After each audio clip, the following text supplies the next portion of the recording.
नमस्कार दोस्तों, स्वागत है आप सभी का एक बार फिर से हमारे यूट्यूब चैनल पे। मेरा नाम है सुमित मुरारी और इसी क्रम में आज की वीडियो आपके लिए हमारे जो आबकारी सिपाही का परिवर्तन सिपाही का एग्ज़ाम होने वाला है उसका प्रैक्टिस सेट जो हमने स्टार्ट किए हैं, इसका 20वां सेट रहने वाला है। ठीक है, इससे पहले अगर आपने 19 सेट नहीं देखे हैं तो आप प्ले स्टोर जाके उनको देख सकते हैं। ठीक है, ये आपके लिए काफ़ी हेल्पफुल रहेंगे। ठीक, इसमें मैं आपको नई पैटर्न पे करवा रहा हूँ, साथ में जो इंपॉर्टेंट क्वेश्चन जिस टाइप क्वेश्चन पूछ रहा है वही बीच मैंने आपके लिए डाले हुए हैं। चलो इसको हम स्टार्ट करते हैं। ठीक है, और वीडियो स्टार्ट करने से पहले आप वीडियो को देखते हैं तो वीडियो को लाइक भी कीजिए, जिससे हमें मोटिवेशन मिलता है। ठीक है, आप लोग वीडियो देखते हैं वीडियो को लाइक नहीं करते हैं, आपको 1 सेकंड लगेगा वीडियो को लाइक करने में। ठीक है, चलो स्टार्ट करते हैं। पहले हमारे 20 क्वेश्चन यहाँ पे हिंदी के रहेंगे। देखिए यहाँ पे पहला क्वेश्चन है, अधोलिखित में योग रूट शब्द कौन सा नहीं है। ठीक है, नहीं है पूछा गया है, तो है मलयज, पंकज, जलज या फिर नाक। तो इसमें से कौन सा नहीं है? तो इसमें से हमारा जो नाक है वो हमारा योग रूट शब्द नहीं है। ठीक है, तो जहाँ पे मुझे इंपॉर्टेंट लगेगा कि ये क्वेश्चन इंपॉर्टेंट है, इसको एक्सप्लेन करना है, तो मैं उसको एक्सप्लेन करूंगा, बाकी हम चलते जाएंगे आगे। सेकेंड है, चारपाई पर भाई साहब बैठे हैं, इस वाक्य में चारपाई किस कारक में है। ठीक है, कारक बताना है यहाँ पे, करण, संप्रदान, अधिकरण या फिर कर्म है। तो चारपाई पर भाई साहब बैठे हैं, इस वाक्य में जो चिन्ह क्या है, देखिए पर आया है। ठीक है, पर बैठे हैं, तो पर किस में होता है? तो इसमें आपका हो जाएगा यहाँ पे अधिकरण तत्पुरुष हो जाएगा। ठीक है, इंपॉर्टेंट है, इस टाइप क्वेश्चन पूछे जाते हैं। अगला क्वेश्चन है यहाँ पे, कवि कवि का स्त्रीलिंग क्या होता है? ठीक है, कवित्री, कवियत्री, कवियत्री या फिर कवित्री। तो कवि का जो स्त्रीलिंग रहता है वो क्या होता है? तो ये होता है आपका कवित्री। ठीक है, और बहुत बार ये क्वेश्चन वर्तनी के अंदर ये पूछा जाता है कि कवित्री की सही वर्तनी क्या होती है। तो कवित्री आपका इस टाइप से क्या आता है। ठीक है, कवित्री, इसको आप याद करिए, क्वेश्चन बहुत बार पूछा जाता है। चलिए, चौथा है, नीचे लिखे गए वाक्यों में से किस वाक्य में सर्वनाम का अशुद्ध प्रयोग हुआ है। ठीक है, तो सर्वनाम का यहाँ पे अशुद्ध प्रयोग किसमें हुआ है? वह स्वयं यहाँ नहीं आना चाहती, आपके आग्रह पर मैं दिल्ली जा रहा हूँ, मैं तेरे को एक घड़ी दूंगा, मुझे इस बैठक की सूचना नहीं थी। ठीक है, नहीं मिली, मुझे इस बैठक की सूचना नहीं थी। तो इसमें से सर्वनाम का अशुद्ध प्रयोग किसमें हुआ है? ठीक है, तो आप देख सकते हैं, मैं तेरे को एक घड़ी दूंगा। ठीक है, तो यहाँ पे क्या होता है? तेरे को क्या है, यहाँ पे शब्द नहीं होता है, तुझे होता है, तुझे होता है यहाँ पे। तो जो मेरे है यहाँ पे आपको क्या आना चाहिए था? तुझे आना चाहिए था। ठीक है, तो ये ऑप्शन हमारा यहाँ पे अशुद्ध हो जाएगा। ठीक है, चलिए, पांचवा है, प्राचीन भारतीय आर्य भाषा के अंतर्गत कौन सी भाषा आती है? वैदिक संस्कृत, लौकिक संस्कृत या फिर अवहट्ट या फिर ANB दोनों। तो ठीक है, तो प्राचीन के अंदर कौन सी आती है? तो ये आती है आपकी वैदिक संस्कृति भी और लौकिक संस्कृति। तो ऑप्शन ANB दोनों हमारे यहाँ पे सही हो जाएंगे। ठीक है, छठा है यहाँ पे, मिश्र वाक्य को चिन्हित कीजिए। आपने ऐसा क्यों किया? उसने कहा कि आज छुट्टी हो जाएगी, वाह आप MP हो गए। ठीक है, बालक आया और मेरे पास बैठ गया। तो इसमें हमको मिश्रित वाक्य का यहाँ पे देखना है कि कौन सा यहाँ पे मिश्रित वाक्य है। ठीक है, तो देखिए, इसने बोला क्या था? उसने कहा कि आज छुट्टी होगी, तो यहाँ पे मिश्रित हो रहा है। ठीक है, की लग चुका है, देखिए कि उसने ऐसा कहा कि, तो ये हमारा भी हमारा राइट हो जाएगा। अगला है, एक का विलोम शब्द, दो, अधिक, बहुत या फिर अनेक। तो कौन सा रहेगा? तो एक का अनेक हो जाएगा। ठीक है, तो ये विलोम शब्द क्या होता है? जो उल्टे होते हैं। ठीक है, तो एक का अनेक हो जाएगा। आठवां है, ऐ स्वर संधि के किस भेद को व्यक्त करता है? दीर्घ संधि, गुण संधि, वृद्ध संधि या फिर यण संधि। ठीक है, तो किसको निरूपित करता है? तो ये करता है आपका गुण संधि को निरूपित करता है। ठीक है, तो गुण संधि में क्या होता है? जैसे आप देखते हैं, अ होता है, जैसे आ, इसके बाद क्या आएंगे क्रम से देख सकते हैं, ई, ठीक है, या ऊ री, इस टाइप के आते हैं। ठीक है, तो जैसे आपको एग्जांपल देता हूं मैं एक, उप, धन, इंद्र। तो ये क्या बन जाएगा हमारा? ये बन जाएगा आपका उपेंद्र। ठीक है, ये अदना हो जाएगा। चलिए, अगला है नौवां यहाँ पे। ठीक है, इसी क्रम में हमारे द्वारा क्या किया जा रहा है, जो MCQ इंपॉर्टेंट है आपका, जो SI का एग्जाम भी होने वाला है। ठीक है, सब इंस्पेक्टर का, उसमें 100 नंबर की हिंदी है, साथ में आबकारी में भी 20 नंबर की हिंदी आने वाली है। तो एक मैं प्ले शुरू की है मैंने, जहाँ पे मैं इंपॉर्टेंट क्वेश्चन करवाता हूँ MCQ थ्रू चैप्टर वाइज, तो आप उसको भी जाके देख सकते हैं। ठीक है, नौवा है, ऐसे उपवाक्यों के बीच जो परस्पर संबंध होने पर भी स्वतंत्र वाक्य प्रतीत होते हैं, वहाँ किस चिन्ह का प्रयोग होता है? ठीक है, ये बोला जा रहा है इसमें कि उपवाक्यों के बीच परस्पर संबंध होने पर स्वतंत्र वाक्य प्रतीत होते हैं, तो क्या होते हैं वो? पूर्ण विराम, वहाँ पे यूज कौन सा करते हैं, अर्धविराम का करते हैं, अल्प विराम का करते हैं, या फिर निर्देश चिन्ह का करते हैं। तो ऐसी जगह जो उपयोग किया जाता है तो वो किया जाता है आपका अर्धविराम का उपयोग किया जाता है। ठीक है, देखिए अब मैंने आपके लिए यहाँ पे इंपॉर्टेंट क्वेश्चन रखा है। अभी रिसेंट में आपका जो एग्जाम हुआ था, ठीक है, वीडियो का एग्जाम हुआ था जो, तो वहाँ पे क्वेश्चन पूछा गया था कि छिक्कल कामची उड़ाएली। मैं यहाँ पे कोई बुक का प्रमोशन नहीं करूँगा ना, मैं इतना कोई बड़ा यूट्यूबर भी नहीं हूँ कि जो प्रमोशन करके पैसा कमाऊँ। ठीक है, मुझे तो आपको लगा कि इंपॉर्टेंट रहेगा क्योंकि आपके एग्जाम में ये क्वेश्चन पूछा गया, तो आपको किस टाइप से प्रिपरेशन करनी है, क्या क्या चीज़ें ध्यान देना है। ठीक है, तो इसलिए मैंने करवा रखा। देखिए यहाँ पे छिक्कल कामची उड़ाएली पूछा था क्या है करके एग्जाम में। ठीक है, अभी ये 31 दिसंबर को जो वीडियो का एग्जाम हुआ था 2023 में, वहाँ पे क्वेश्चन पूछा गया है, इसलिए मैं सोचा कि आपके लिए बता दूं, क्योंकि आप अगर इस टाइप से प्रिपरेशन करेंगे आपको कहीं ये चीज़ें दिखेंगी तो आप वहाँ से अपनी प्रिपरेशन कर सकते हो। देखिए उत्तराखंड की लोक कथाओं का संग्रह है, उत्तराखंड के लोकगीतों का संग्रह है, उत्तराखंड की भाषाओं कहावत कोश है, या फिर उत्तराखंड की भाषाओं का व्यावहारिक शब्दकोश है। मैंने आपके लिए यहाँ पे एक बुक का भी फोटो रखा है। मैं यही बोल रहा हूँ कि मैं कोई प्रमोशन नहीं कर रहा हूँ, मैं बड़ा यूट्यूबर नहीं हूँ। ठीक है, तो ये देखिए आप जो बुक है, ठीक है, एक ये उत्तराखंड की एक बुक है जिसके बाहर कवर पेज पे देखिए आप, जो फ्रंट पेज है वहाँ पे लिखा गया है और एग्जाम में डायरेक्टली क्वेश्चन पूछ लिया गया है। अगर कहीं पर भी आपको शब्दकोश ऐसी कोई बुक मिले तो उसका फ्रंट पेज का वो याद कर लीजिए, एग्जाम में कुछ भी पूछ सकते हैं, यूके ट्रिपल एस कुछ भी पूछ लेता है। ठीक है, अब आप देख सकते हैं, आप कवर पेज के बाहर का यहाँ पे ये टर्म्स पूछ लिया है कि एग्जाम में क्या है करके, तो आपका ये देखिए बाहर भी लिखा हुआ है उत्तराखंड की भाषाओं का व्यावहारिक शब्दकोश है, तो ऑप्शन नंबर डी यहाँ पे राइट हो जाएगा।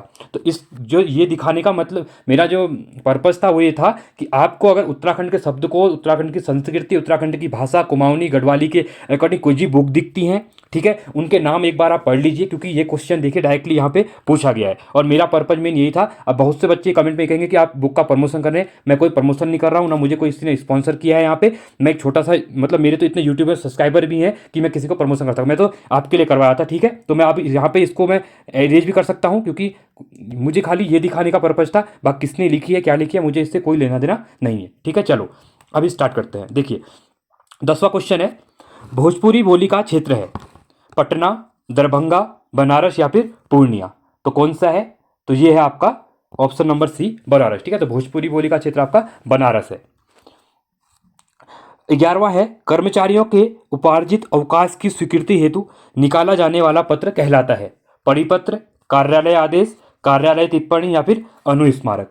ठीक है, तो कौन सा है? तो यह आपका कार्यालय आदेश है। ठीक है, 12वां है, व्यवहार का सही संधि विच्छेद है वी औ प्लस हार, व्यय प्लस हार, व्यय प्लस वहार, व्यवहार। ठीक है, व्यव प्लस व प्लस हार, तो व्यवहार का सही संधि विच्छेद ये क्या रहेगा? तो ये रहेगा आपका व्यवहार। ठीक है, इस टाइप से लिखा जाता है, क्वेश्चन पूछा जाएगा तो बताइए। आप मुझे कमेंट सेक्शन में बताइए कि व्यवहार में कौन सी संधि होगी। ठीक है, चलिए ये कमेंट सेक्शन में आप मुझे बताना है यहाँ पे। 13वां है यहाँ पे, यह मुंह और मसूर की दाल कहावत का अर्थ है। ठीक है, इस टाइप क्वेश्चन पूछे जा रहे हैं। मसूर की दाल का महंगा होना, मूर्ख अच्छी वस्तु की कदर नहीं करते, अपने को बड़े व्यक्तियों में गिनना, अपनी योग्यता से अधिक पाने की उम्मीद करना। तो यहाँ पे यह मुंह और मसूर की दाल है कि कहावत का अर्थ क्या होगा? तो यहाँ पे इसका जो कहावत होता है वो होता है अपनी योग्यता से अधिक पाने की उम्मीद करना। ठीक है, इसलिए बोला जाता है कि यह मुंह और मसूर की दाल। 14वां है, निम्नलिखित में से तत्सम शब्द है। ठीक है, तद्भव और तत्सम से क्वेश्चन पूछे जाते हैं। तो जो तत्सम शब्द है वो क्या है? दही, जीर्ण, गयंद या फिर गाहक। तो इसका राइट आंसर, ठीक है, तो इसका राइट आंसर आपका जो जीर्ण है वो आपका तत्सम शब्द है। बाकी दही, गयंद और गाहक क्या है? आपके तद्भव शब्द है। ठीक है, तद्भव, इसको आप याद करिए, तद्भव तत्सम पूछा जाता है एग्जाम में। 15वां है, निम्नलिखित में से अनाथ शब्द का विलोम है। ठीक है, अनाथ का विलोम पूछा गया है, अन्नदाता, अबोध, सनाथ, ठीक है, या फिर दुर्बोध। तो क्या होता है? तो अनाथ का अगर पर्यायवाची क्वेश्चन पूछता है तो इसका सनाथ होता है। ठीक है, अगला क्वेश्चन है यहाँ पे 16वां क्वेश्चन रहेगा, जो बनावटी हो वाक्यांश के लिए एक शब्द होगा। ठीक है, एक शब्द भी क्वेश्चन में पूछे जाते हैं, प्राकृतिक, कृत्रिम, प्राकृत या फिर नैसर्गिक। तो जो बनावटी हो उसके लिए क्या शब्द रहता है? तो ये रहता है आपका कृत्रिम रहता है। ठीक है, इंपॉर्टेंट है, इसको याद रखिएगा। अगला क्वेश्चन है यहाँ पे, निम्नलिखित वर्णों में से पंचम अक्षर है। देख, पंचम अक्षर का मतलब है जैसे आपका क, ख, ग, घ और ङ, तो ये आपका 5वां है। ठीक है, तो इसी क्रम में अगला आएगा तो यहाँ पे बोला गया कि पंचम अक्षर कौन सा है, घ है, तौ है, पौ है या फिर मौ है। तो पांचवा यहाँ पे कौन सा रहेगा, तो ये रहेगा आपका मौ रहेगा। ठीक है, आपने देखा होगा, अगर हम इस टाइप से आप याद करिए KTM 2, देखिए फर्स्ट कंठ, तालु, मूर्धन्य, दंत और ओष्ठ, ऐसे मैंने याद कर रखा है, इसको आप भी इसी टाइप से याद करिएगा। ठीक है, तो यहाँ पे अगर हम लास्ट लाइन में देखते हैं, ठीक है, एक बार मैं यहाँ पे सही से लिख देता हूँ आपके लिए। देखिए अगर जो यहाँ पे मौ है, मौ कैसे है, आपने जैसे लास्ट में पौ वर्ग देखा होगा। ठीक है, पहले आपका क वर्ग के आते हैं, ठीक है, जो कंठ होते हैं, फिर आपके चौ वर्ग के आते हैं, उसके बाद आपका टौ वर्ग आता है, फिर तौ आता है, लास्ट में पौ वर्ग आता है। तो पौ में कौन कौन से आते हैं, पौ, फ, ब, भ और मौ। तो मौ कौन सा है, पांचवा है। देखिए 1 2 3 4 5, तो मौ हमारा यहाँ पे क्या हो जाएगा, पंचम अक्षर हो जाएगा। तो इस टाइप से आप याद कर सकते हैं। और आपको जो मैंने ये KTM वाली बताई, ये शॉर्ट ट्रिक है, इसको याद करने की अभी कभी कंफ्यूज नहीं होंगे आप। ठीक है, यहाँ पे लिख के मैं आपको यहाँ पे लिख के मैं सही से दिखा देता हूँ। देखिए अगर यहाँ पे क वर्ग पूछता है, ठीक है, अगर क वर्ग कहेगा तो पहला हो जाएगा क, ख, ग, घ, अण। ठीक है, तो देखिए KTM बाइक पता ही है, इसको याद करने का ठीक, 2 KTM 2 आप कहते हो ना, KTM 2 चलाने के लिए, तो KTM क से कंठ आपका क वर्ग हो जाएगा। उसके बाद चौ वर्ग, ठीक है, चौ कौन सा होता है, तालु। ठीक है, तो तालु में क्या होते हैं हमारे, चौ, छ, जौ, झ, उसके बाद ठीक है, उसके बाद मूर्धन्य में जो होंगे, इसमें टौ वर्ग आता है, टौ, ठ, ढ, ठीक है, ढ, ढ, ये हो जाएगा। उसके बाद आता है आपका, उसके बाद जो दंत होते हैं, दंत कौन कौन से होते हैं, ये होते हैं तौ वर्ग में। ठीक है, तौ, थ, द, ध और नौ होते हैं। और लास्ट हो जाएगा हमारा ओष्ठ होते हैं पौ वर्ग में, पौ, फ, ब, भ और मौ। और क्वेश्चन में यही पूछा गया था। ठीक है, तो ये हो गया हमारा राइट, इसको आप नोट करिएगा, इंपॉर्टेंट है, KTM 2 याद कर लो, ऐसे आप कभी कंफ्यूज नहीं होंगे। ठीक है, चलिए अगला क्वेश्चन है हमारा, आई होप आपको ये समझ में आया होगा। अगला क्वेश्चन है 18वां, धीरे धीरे शब्द है, ठीक है, संज्ञा है, सर्वनाम है, विशेषण है या फिर क्रिया विशेषण है। ठीक है, तो कौन सा रहेगा, तो ये रहेगा आपका क्रिया विशेषण। धीरे धीरे क्या है, आपका क्रिया विशेषण है। 19वां है, योगाभ्यास में कौन सी संधि है, दीर्घ संधि, गुण संधि, वृद्धि संधि या फिर यण संधि। तो कौन सी संधि है, तो इसमें आपकी दीर्घ संधि होती है। ठीक है, अगला क्वेश्चन है, जैसे आप दीर्घ संधि में देख सकते हैं अ प्लस आ। ठीक है, तो ये क्या, अ प्लस अ क्या बनता है आपका, आ बनता है। ठीक है, अ प्लस अ, तो यहाँ पे आपका दीर्घ संधि मतलब क्या, जहाँ पे आ की मात्रा आती है वहाँ दीर्घ संधि होती है, आप याद रखिएगा कहीं पर भी। ठीक है, 20वां क्वेश्चन है, निम्नलिखित में से कौन सा संयुक्त व्यंजन है, रा, लौ, ध या फिर ज्ञ। तो संयुक्त जो होती हैं कितने होते हैं, आप देखे होंगे, बहुत इंपॉर्टेंट क्वेश्चन पूछा जाता है। संयुक्त व्यंजन आपके 4 होते हैं।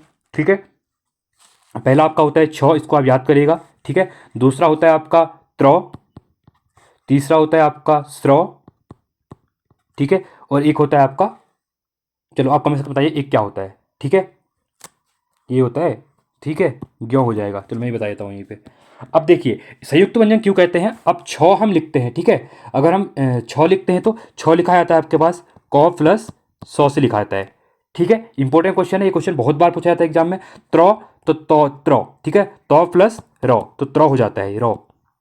उसके बाद यहाँ पे अगर स्र की बात करेंगे, ठीक है, तो स्र कैसे लिखते हैं, सौ लिखते हैं प्लस र लिखते हैं। ठीक है, उसके बाद आपका ज्ञ, अगर ज्ञ की बात करता है तो जौ, इंपॉर्टेंट है, इसको याद रखिए, जौ प्लस ऐसे, तो इसके जौ, तो ये 4 आपके संयुक्त क्या होते हैं, व्यंजन होते हैं। तो यहाँ पे पूछा गया निम्न में से कौन सा संयुक्त व्यंजन है, तो ओनली हमको यहाँ पे दिख रहा है, देखिए ये वाला। ठीक है, तो ये आपका यहाँ पे राइट आंसर। इन चारों को आप याद करिएगा, हमेशा ये क्वेश्चन छ त्र, ये क्वेश्चन हमेशा पूछे जाते हैं। ठीक है एग्जाम। देखिए अब हम करेंगे यहाँ पे रीजनिंग के क्वेश्चन। ठीक है, ये रिसेंट का क्वेश्चन भी मैंने उठाया यहाँ पे एग्जाम में जो पूछा गया था। देखिए यहाँ से 10 क्वेश्चन रीजनिंग के रहेंगे, ठीक है, 21 से 30 तक। देखिए 21 है, निम्न चित्र को ध्यानपूर्वक पढ़ें और दिए गए प्रश्न का उत्तर दें। ठीक है, देखिए यहाँ पे क्या बोला गया है, ये सर्कल बना है जो भारतीयों का है पहला, दूसरा नेता है, तीसरा गायक है। ठीक है, तो कौन सा क्षेत्र भारतीय नेता, ठीक है, मतलब भारतीय का भी और नेता दोनों का साथ जो गायक नहीं है बोला गया है, को प्रदर्शित करता है। अब देखिए यहाँ पे गायक कौन सा है, ये देखिए ये आपका पूरा गाया गया रहेगा। ठीक है, इसको हमको यहाँ पे इंक्लूड नहीं करना है।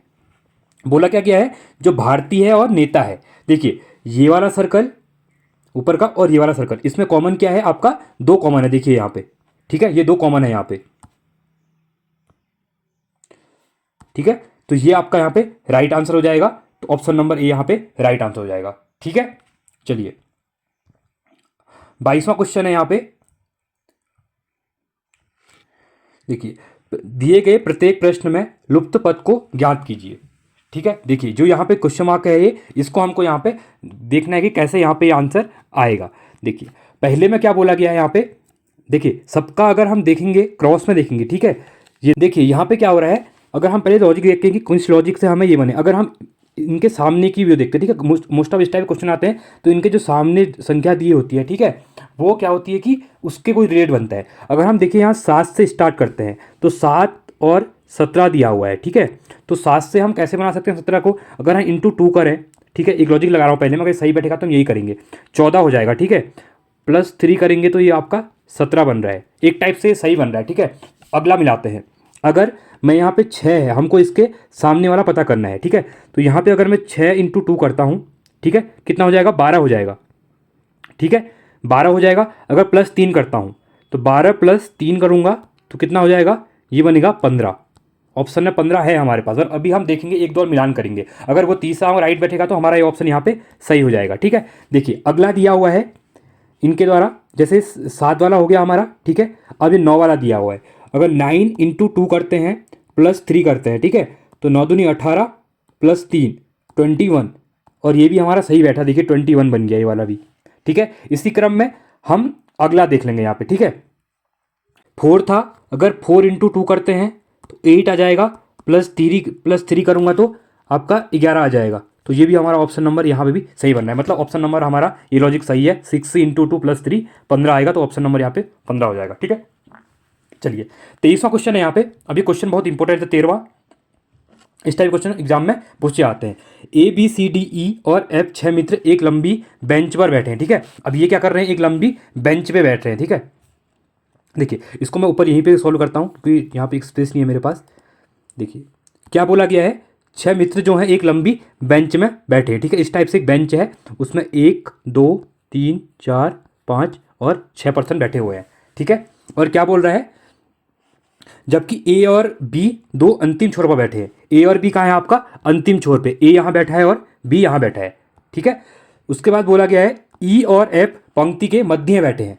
ई और एफ क्या बैठे हैं, अब ई के मध्य मतलब इन दोनों के बीच में बैठे होंगे, यहाँ पे कहीं, यहाँ पे ई भी हो सकता है, यहाँ पे एफ हो सकता है, या फिर यहाँ पे एफ होगा, यहाँ पे होगा, दो कंडीशन रहेंगी, ठीक है। मतलब बैठने का क्रम, मतलब इस तरह से बता रहा हूँ कि ई और एफ, मतलब यहाँ पे भी दिखा सकता हूँ, यहाँ पे एफ भी हो सकता है, यहाँ पे ई हो सकता है, ठीक है, या एफ और ई, अब पता नहीं है कहाँ पे बैठे हैं।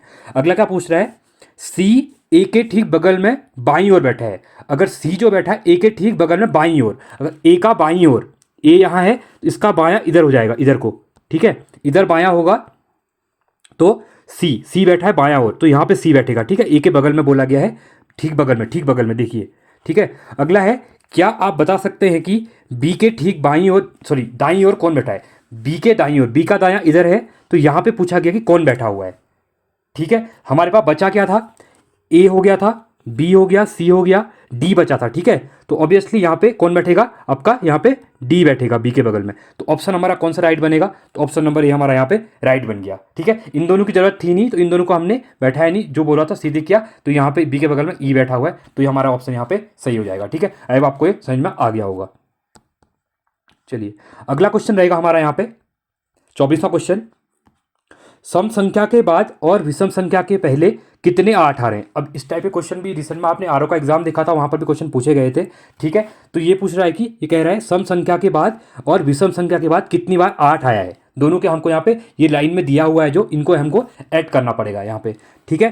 तो देखिए अगर पहली बार में हम देखते हैं यहाँ पे सम संख्या और विषम संख्या के बाद कह रहा है, सम संख्या बोल रहा है और सम संख्या बोल रहा है और विषम संख्या बोल रहा है। तो फर्स्ट देखिए जो हमारा क्या है 4 8, देखिए ये 4 8 3 सम संख्या और विषम संख्या की क्या कह रहा है, पहले और कितने 8 आ रहे हैं, पहले बोल रहा है, ठीक है। एक यहाँ पे आ गया हमारा, उसके बाद दूसरा जो बन रहा है 2 8 7, यहाँ पर भी दूसरा 8 हो गया, तो ये दूसरा मिल गया हमें, ठीक है। उसके बाद तीसरा देख सकते हैं 4 8 5, ये हमारा तीसरा हो गया, ठीक है। अगला देखिए 687, चौथा हमारा ये मिल गया यहाँ पे, और बाकी आगे हमें नहीं मिल रहे हैं, ठीक है। तो 4 हो गए, तो ऑप्शन नंबर यहाँ पे 4, यहाँ पे बी ऑप्शन नंबर यहाँ पे राइट हो जाएगा, ठीक है। ये पूछा गया था कि सम संख्या के बाद आ रहे हैं जो, और विषम संख्या के पहले आ रहे हैं, ठीक है। तो देखिए यहाँ पे 7 से पहले 8 आ रहा है, और ये विषम से पहले आ रहा है। यहाँ पर भी 5 लिखिए, 8 इसके बीच में, यहाँ भी 7 से पहले आ रहा है विषम से पहले, और यहाँ पे 3 से पहले आ रहा है, 8 आ रहा है, बाकी और जगह कहीं नहीं बन रहा है, ठीक है। देखिए अगर आप यहाँ पे कह रहे होंगे तो देखते ये क्या है, सम है, 6 सम है, तो इससे पहले आपका नहीं आ रहा, और यहाँ पे ये नहीं हो रहा है, ठीक है। तो अब 4 हमारा ऑप्शन यहाँ पे राइट बन जाएगा। 25वां है, दिए गए प्रश्नों की श्रृंखला में पैटर्न का अध्ययन कर प्रश्नागत जो प्रश्नवाचक चिन्ह के स्थान पर यहाँ पे हमको संख्या ज्ञात करनी है। इसमें कौन सा पैटर्न हो रहा है उसके अकॉर्डिंग हमको यहाँ पे देखना है कि कौन सी संख्या आएगी। देखिए अगर हम 29 दिया है, ठीक है, 29 से अगर 19 दिया है, सॉरी नॉट 29, इंटू 2 करेंगे तो 19 दूनी 38 आ रहा है, ठीक है, इंटू 2 हो रहा है यहाँ पे। अगला अगर हम 38 दिया है, ठीक है, तो 38 के बाद 35 आ रहा है, तो माइनस 3 हो रहा है, एक लॉजिक लगा रहे हैं, ठीक है। अगर सही बैठेगा तो हम यही लॉजिक करेंगे। उसके बाद 35 दिया हुआ है, ठीक है, अगर हम 35 इंटू यहाँ पे इंटू 2 किया था हमने, ठीक है। अब यहाँ पे अगर इंटू 4 करता हूँ, ठीक है, एक बार 3 करता हूँ तो 90, कोई ऑप्शन मिल नहीं रहा है, ठीक है, 90 105 तो हमें कोई मिल नहीं रहा है। अगर हम 33 करता हूँ, अगर 5 करता हूँ, ठीक है, 35 इंटू 4 करता हूँ मैं, तो ये कितना मिल रहा है, चक्को 12, ठीक है, 120 और 140 मिल रहा है, ठीक है। तो 140 ऑप्शन में है, हमारे ऑप्शन नंबर बी में दिख रहा है, ठीक है। आगे देखेंगे आगे क्या हो रहा है उसके बाद।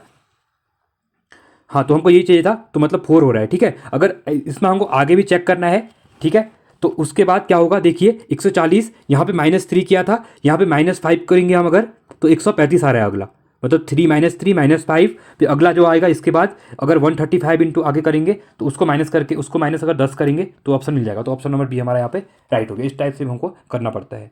26वां है, दी गई श्रृंखला में अगली आकृति ज्ञात कीजिए, ठीक है। प्रश्न आकृति दी हुई है, देखिए पहले वाले में सर्कल है, यहाँ लाइन है, दूसरे वाले में सर्कल, बीच में एक एक्स्ट्रा सर्कल आ गया है, फिर अगले वाले में ऊपर नीचे 2 सर्कल आ गए हैं। तो इसका अगला वाला कैसे बनेगा, ठीक है। अगर अगला वाला इस टाइप से बन सकता है, यहाँ तो रहेगा ही, यहाँ पर भी रहेगा, ठीक है। उसके बाद आप देख सकते हैं बीच में क्या है, देखिए यहाँ पे इस टाइप से था, तो यहाँ पे आप 2 आ जाएंगे। तो इस टाइप का कौन सा फिगर बन रहा है, तो ऑप्शन नंबर बी हमारा इस टाइप का फिगर बन रहा है, ठीक है। चलो देखिए अगला क्वेश्चन है यहाँ पे 27वां क्वेश्चन। यहाँ पे ये दर्पण को दी गई आकृति के दाएं ओर रखा जाए तो आकृति के दर्पण के निर्मित सही प्रतिबिंब का चयन कीजिए, ठीक है। अगर ये बोल रहा है कि यहाँ पे अगर दर्पण रखा जाता है, ठीक है, जो फिगर दिया हुआ है इस टाइप से यहाँ पे दर्पण रखा जाएगा, तो यहाँ पे किस टाइप का फिगर बनेगा। देखिए यहाँ पे बहुत इंपॉर्टेंट हो जाता है, अगर दर्पण और वाटर वाले 2 आते हैं, ठीक है, एक जल प्रतिबिंब आता है और एक दर्पण प्रतिबिंब आता है। इसमें कुछ नहीं करना है, दर्पण आपका जस्ट सामने इधर बनेगा और जल वाला आपका नीचे साइड बनेगा, ठीक है। तो यहाँ पे इनके द्वारा बोला गया दर्पण प्रतिबिंब के बारे में। तो दर्पण में क्या होता है, फर्स्ट वाला जो एस होगा तो ये इस टाइप का दिखेगा, ठीक है, हमारा जो एस होगा यहाँ पे दिखेगा। उसके बाद एम होगा, एम चेंज नहीं होता है, एम सेम टू सेम रहता है, ठीक है। उसके बाद जो वाई होता है वो भी हमारा सेम रहता है। एन हमारा उल्टा बन जाएगा, ठीक है, इस टाइप का एन बन जाएगा हमारा। उसके बाद अगला दिया है ओ सेम टू सेम रहेगा, टी हमारा सेम रहेगा, ठीक है। उसके बाद एन है, एन हमारा इस टाइप से हो जाएगा, और लास्ट में जो हमारा ए है, ए की पोजीशन में हमारी सेम टू सेम हो जाएगी, ठीक है। तो देखिए किस टाइप का फिगर बना हमारा, ऑप्शन नंबर डी, ठीक है। देखिए अगर हम यहाँ पे देखते हैं तो ऑप्शन नंबर जो ए है हमारा, ठीक है, देखिए ए हमारा SMYNOTNG, ठीक है। तो इस टाइप से हमारा ऑप्शन नंबर ए यहाँ पे राइट हो जाएगा। अगला है 28वां क्वेश्चन दिया हुआ है यहाँ पे, ठीक है। नीचे दिए गए आरेख में कितने आयत हैं। आयत वाले क्वेश्चन हो गए आपके, वर्ग वाले क्वेश्चन हो गए, ठीक है, और साथ में सर्कल पूछता है और एक त्रिभुज वाले, ये इंपॉर्टेंट क्वेश्चन है, इस टाइप के क्वेश्चन पूछता है हमेशा। अब यहाँ पे देखिए अगर आयत की अगर बात करता है, ठीक है, तो इसको नंबरिंग के थ्रू किया जाता है, इसको ए डाल दे, इसको बी, इसको सी, इसको डी, ठीक है। ये ई वाला हो गया, ये एफ हो गया, ये GHI और जे हो गया, ठीक है। उसके बाद बीच में जो इनको नंबर दे दिए, इसको भी आपको नंबर देना पड़ेगा। उसके बाद यहाँ पे हम देखते हैं, तो जैसे फर्स्ट वाला ये बनेगा पूरा, ठीक है, एक पूरा ये बनेगा, अगला इस टाइप का बनेगा, ठीक है। तो इसे टोटल इसमें 18 बनेंगे यहाँ पे, ठीक है। इसको मैं वैसे समझा दूंगा, अभी आप यहाँ पे समझ में आएगा नहीं इस टाइप से, मैं इसके दोबारा से इस चैप्टर के दोबारा से कोई वीडियो बना दूंगा, आप वहाँ से समझ सकते हैं, ठीक है। चलिए अगला है यहाँ पे, उस आकृति का चयन करें जो प्रश्न आकृति को बिंदुमय रेखा पर मोड़ने पर प्राप्त होती है, ठीक है। तो ये बोला गया है कि जो बिंदु में यहाँ पे जो क्या करेंगे, मोड़ेंगे जब इसको, ठीक है, तो किस टाइप से यहाँ पे हमको फिगर मिलेगा। यहाँ पे देखिए अगर हम इसको देखते हैं, अगर इसको ऊपर साइड मोड़ेंगे, ठीक है, तो ये हमारा क्या बनेगा, एक सर्कल टाइप बन जाएगा इस टाइप के, ठीक है। तो ऑप्शन नंबर डी हमारा यहाँ पे राइट हो जाएगा। अगला क्वेश्चन है, दिए गए विकल्पों में विषम आकृति चुनिए, ठीक है। अब देखिए विषम आकृति का यहाँ पे चुनाव करना है। अगर हम देखते हैं, ठीक है, देखिए फर्स्ट में क्या हो रहा है, एरो यहाँ को बन रहा है, दूसरे में इसके अपोजिट बन रहा है, ठीक है। तो सेम वे यहाँ भी देखिए नीचे को था जिसके अपोजिट था ऊपर को, यहाँ पर भी देखिए अपोजिट आ रहा है एक दूसरे के, ठीक है, बट इसमें दोनों क्या है, एरो यहाँ को है, एक ही साइड को है, तो ये हमारा यहाँ पे विषम हो जाएगा, ठीक है। चलिए अब यहाँ पे हम यहाँ जितने क्वेश्चन हमारे खत्म हो गए, अब करेंगे हम यहाँ से कंप्यूटर के 5 क्वेश्चन, ठीक है। देखिए संगणकों के आईसी चिप्स प्रायः बने होते हैं लेड के, क्रोमियम के, सिलिकॉन के या फिर सोने के। तो किसके बने होते हैं, बहुत इंपॉर्टेंट क्वेश्चन है इस टाइप कुछ, ये चिप वाले क्वेश्चन बनते हैं। सिलिकॉन हमेशा न्यूज़ में रहता है, ठीक है। तो सिलिकॉन की चिप आपको, आईसी चिप जो होती है सिलिकॉन की बनी होती है, आपको पता होगा ये, ठीक है। अगला है 32वां, एक नेटवर्क डिवाइस को जो सिग्नल को रिसीव करता है और वीक सिग्नल को रीजनरेट करके आगे ट्रांसमिट कर देता है, वो क्या कहलाता है, रिपीटर, राउटर, स्विच या फिर हब। तो इसको क्या कहते हैं, तो इसको कहा जाता है आपका रिपीटर कहा जाता है, ठीक। 33वां क्वेश्चन है, यूटिलिटीज सॉफ्टवेयर कहाँ के उदाहरण को कौन सा है, ठीक है। उदाहरण डिस्क कंप्रेशन का, डिस्क क्लीनर का, बैकअप यूटिलिटीज़ का या फिर ये सभी का। तो किसका है, तो ये एग्जांपल है आपका इन सभी का है, ठीक है। डिस्क क्लीनर का भी है, डिस्क कंप्रेशन का भी है और बैकअप यूटिलिटीज़ का भी है। 34वां क्वेश्चन रहेगा यहाँ पे, सबसे धीमी इंटरनेट कनेक्शन सेवा कौन सी है, digital subscriber line, dial up services, linked या फिर लाइन या फिर केवल मोडेम, ठीक है। तो कौन सा सबसे धीमी इंटरनेट कनेक्शन वाला यहाँ पे रहता है, तो ये रहता है आपका डायल अप सर्विसेज, ठीक है। इसके अंतर्गत होता क्या है, इसमें ये होता है, जो टेलीफोन लाइनों के माध्यम से क्या करता है, यूजर को इंटरनेट सेवा प्रदान की जाती है, ठीक है। जो टेलीफोन लाइन आपने देखा होगा, ब्लैक कलर का जो तार होता है, ठीक है, वो बिछाया जाता है, जो उसके थ्रू यहाँ पे क्या कहती है, यहाँ पे दी जाती है सेवा प्रदान, तो इसलिए बहुत धीमी होती है, ठीक है। 35वां क्वेश्चन है यहाँ पे, कंप्यूटर के क्षेत्र में वायरस का अर्थ क्या है, बहुत इंपॉर्टेंट है, आप सब पता होगा, आप लोग भी यूज करते हैं अपने फ़ोन में, कहते हैं कि वायरस आ गया फ़ोन में, फ़ोन बहुत धीरे चल रहा है, हैंग हो रहा है, ठीक है। तो वायरस के कारण ही होता है वो। तो very intelligent result a tin source, ठीक है, vital information resources under seize, viral important record user search या फिर very interchange resource under search. तो ये वायरस का जो फुल फॉर्म होता है, तो ये क्या रहता है, ये रहता है आपका vital information resources under seize, important है, क्वेश्चन पूछा जाता है, ठीक है, ये वाला। 36वां क्वेश्चन है यहाँ पे, सिंधु घाटी सभ्यता के लोगों के द्वारा पशुओं में से निम्न में से किसकी पूजा की जाती थी, ठीक है। सिंधु सभ्यता एंशियंट इंडिया के अंदर इंपॉर्टेंट पार्ट है, बैल की पूजा होती थी, हाथी की, कुबड़ वाला सांड या फिर शेर। तो किसकी पूजा की जाती थी, ये क्वेश्चन बहुत बार पूछा गया, इंपॉर्टेंट है। कुबड़ वाला जो सांड होता है, ठीक है, तो यहाँ पे इसके हमको क्या मिले, साक्ष्य मिले हैं कि सिंधु घाटी के सभ्यता के जो लोग थे वो कुबड़ वाले सांड की क्या करते थे, पूजा करते थे यहाँ पे। 37वां क्वेश्चन है, मोहम्मद गौरी किस वर्ष पृथ्वीराज तृतीय से पराजित हुआ था, ठीक है। जो मोहम्मद गौरी था, पृथ्वीराज तृतीय के साथ युद्ध हुआ था, तो यहाँ पे पराजित कब हुए थे, ठीक है। 1471 में, 1191 में, 1391 में या फिर 1061 में, ठीक है। तो कब हुए थे, तो ये हुए थे आपका 1191 में हुए थे, ठीक है, 91 में। और हुआ क्या था, जो इसको तराइन का प्रथम युद्ध भी कहा जाता है, ठीक है। तराइन का प्रथम युद्ध 1191 में हुआ था, और साथ ये हुआ कहाँ पे था, तो ये हुआ था आपका जो थानेश्वर के निकट, ठीक है, थानेश्वर के निकट सरहिंद करके एक किला था, वहाँ पे हुआ था, ठीक है, थानेश्वर में। इसके साथ ही इंपॉर्टेंट है, इसमें क्वेश्चन पूछा जाता है कि जो पृथ्वीराज थे इनका साथ किसने दिया था यहाँ पे, तो जयचंद करके जयचंद था, ठीक है, उसके द्वारा यहाँ पे इनका साथ दिया गया था। यहाँ पे इंपॉर्टेंट क्वेश्चन है, इसको आप याद करिएगा, ठीक है। अगला है यहाँ पे, ब्रह्म समाज की स्थापना किसने की थी, राजा राममोहन रॉय, स्वामी विवेकानंद, दयानंद सरस्वती या फिर राजगोपाल चट्टोपाध्याय। इंपॉर्टेंट क्वेश्चन है ब्रह्म समाज के बारे में, ठीक है। तो इसकी स्थापना जो की थी 1828 में की गई थी, ठीक है, 1828 में राजा राममोहन रॉय के द्वारा यहाँ पे की गई थी, ठीक है। और राजा राममोहन रॉय की क्वेश्चन ये पूछा जाता है कि राजा राममोहन की राजा की उपाधि किसने दी थी, तो अकबर द्वितीय था, ठीक है, अकबर द्वितीय जो था उसके द्वारा यहाँ पे इनको राजा की उपाधि दी गई थी। बहुत इंपॉर्टेंट क्वेश्चन ये माना जाता है, ठीक है। चलिए अगला क्वेश्चन है, असहयोग आंदोलन किस वर्ष में प्रारंभ हुआ था, 1919, 1920, 1921 या फिर 1922 में। तो कब स्टार्ट हुआ था, तो ये हुआ था आपका 1920 में स्टार्ट हुआ था, ठीक है। असहयोग आंदोलन जिसमें 1 अगस्त को जिस दिन ये स्टार्ट हुआ था 1920 को ही, उस दिन किसकी मृत्यु हो गई थी, यहाँ पे तिलक की मृत्यु हो गई थी, ठीक है। बहुत इंपॉर्टेंट क्वेश्चन माना जाता है, और 2 साल तक चला था। उसके बाद क्या हुआ था, जो चोरा चोरी कांड हुआ था, ठीक है, ठीक है। जो चोरा चोरी कांड हुआ था उसके बाद गांधी जी के द्वारा इसको वापस ले लिया गया था, ठीक है। अगला क्वेश्चन है यहाँ पे, पुनर्जागरण की भावना की पूर्ण अभिव्यक्ति इटली के किन महान कलाकारों की कृतियों को में देखने को मिलती है? Leonardo da Vinci, Michael Angelo, Rafale या फिर ये सभी? तो किसमें मिलती है? तो ये मिलती है, इन सभी में मिलती है इसको, ठीक है। इंपॉर्टेंट है क्वेश्चन ये भी। अगला क्वेश्चन है यहाँ पे, विश्व की सबसे बड़ी पर्वत श्रृंखला कौन सी है?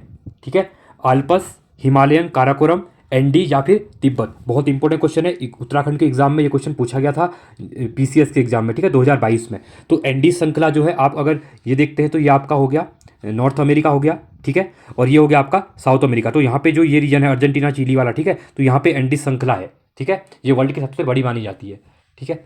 चलिए अगला क्वेश्चन है यहाँ पे, निम्न में से कौन सा ग्रह आंतरिक ग्रहों की श्रेणी में नहीं आता है? ठीक है, इसमें आंतरिक ग्रहों की श्रेणी में यहाँ पे कौन सा नहीं आता है ये पूछा गया है, ठीक है। बुध, शुक्र, मंगल या फिर वरुण? तो कौन सा नहीं आता है इसके अंदर? तो इसके अंदर आपका वरुण नहीं आता है, ठीक है। इंपॉर्टेंट क्वेश्चन माना जाता है। चलिए 43वां क्वेश्चन है यहाँ पे, भारत में कौन सा राज्य सबसे अधिक पड़ोसी राज्यों की सीमाओं को स्पर्श करता है? ठीक है, उत्तर प्रदेश, हरियाणा, मध्य प्रदेश, राजस्थान। मैंने आप सबको पहले बताया है, इस टाइप के मैप के क्वेश्चन उत्तराखंड के प्रोस्पेक्ट, उत्तराखंड के अंदर आपने देखा होगा जिलों के बारे में क्वेश्चन पूछा जाता है कि कौन कौन से आंतरिक जिले हैं, कौन कौन से जिलों को कौन सी सीमाएं लगती हैं, या फिर उत्तराखंड के कितने जिले हैं जो दूसरे देश की सीमा से साझा करते हैं सीमा अपनी। तो यहाँ पे भारत के प्रोस्पेक्ट में पूछा जाता है कि सबसे ज़्यादा किस राज्य की सीमाएँ लगती हैं, ठीक है। तो ये बहुत इंपॉर्टेंट क्वेश्चन है। तो किसकी लगती है? तो ये उत्तर प्रदेश की। अगर आप देख गिन भी सकते हैं किसके साथ लगती है यहाँ पे। देखिए अगर आप देखते हैं तो ऊपर साइड उत्तराखंड का बॉर्डर लगता है यहाँ पे, ठीक है। उत्तराखंड के बाद हिमाचल का बॉर्डर लगता है, हिमाचल प्रदेश का, ठीक। हिमाचल प्रदेश के बाद आपने देखा होगा एमपी का बॉर्डर लगता है, राजस्थान का लगता है, उसके बाद हरियाणा का बॉर्डर भी यूपी के साथ लगता है, ठीक है। इसलिए ये क्वेश्चन बहुत बार पूछा जाता है। साथ में बिहार हो गया आपका, बिहार की भी सीमा लगती है, साथ में झारखंड की लगती है, ठीक है, झारखंड की लगती है। उसके बाद आपकी छत्तीसगढ़ की भी यहाँ सीमा लगती है। तो टोटल मिला के यहाँ पे 8 राज्य जो ऐसे हैं जिनकी यहाँ पे सीमा लगती है, ठीक है। चलिए अगला है, सिपकिला दर्रा हिमालय किस घाटी में स्थित है? हिमालय की, ठीक है, नाभा घाटी, चंद्रा घाटी, कुल्लू घाटी या फिर सतलुज घाटी में? तो सिपकिला दर्रा कहाँ पे है? तो ये है आपका सतलुज घाटी में, ठीक है। सतलुज घाटी में सिपकिला दर्रा यहाँ पे लगता है। और कहाँ पे? ये आपका हिमाचल प्रदेश में, ठीक है। इसको भी आप याद कर सकते हैं, सिपकिला दर्रा बहुत बार एग्जाम में पूछा जाता है, ठीक है। अगला क्वेश्चन है यहाँ पे 45वां क्वेश्चन, हमारे देश में वन महोत्सव दिवस कब मनाया जाता है? 2 अक्टूबर, 1 दिसंबर, 10 अगस्त या फिर 1 जुलाई को, ठीक है। तो जो दिवस होते हैं ये भी इंपॉर्टेंट रहते हैं इनको। ये तो हम वन महोत्सव दिवस कब मनाया जाता है? तो ये मनाया जाता है आपका 1 जुलाई को, ठीक है। और इसी क्रम में एक क्वेश्चन ये पूछता है कि 24 अप्रैल को क्या मनाया जाता है? 24 अप्रैल को आपका पंचायती राज डे, ठीक है। इसको भी याद रखिएगा, पंचायती राज डे, ठीक है। 2 अक्टूबर को आपको पता है अहिंसा दिवस गांधी जी के उपलक्ष्य में, ठीक है। उसके बाद यहाँ पे एक क्वेश्चन और पूछा जाता है, आप देख सकते हैं अभी 7 अगस्त को क्या मनाया जाएगा?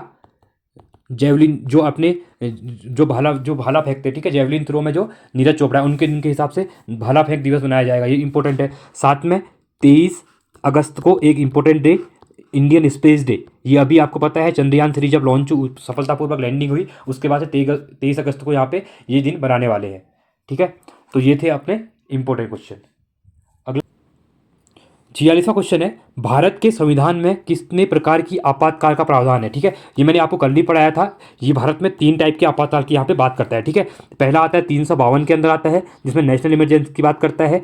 356 आर्टिकल में आपका जो राष्ट्रपति शासन लगता है उसके अकॉर्डिंग है, ठीक है। और 360 में आपका वित्त वाला होता है, ठीक है। तो 3 टाइप के यहाँ पे लगते हैं। अगला क्वेश्चन है यहाँ पे,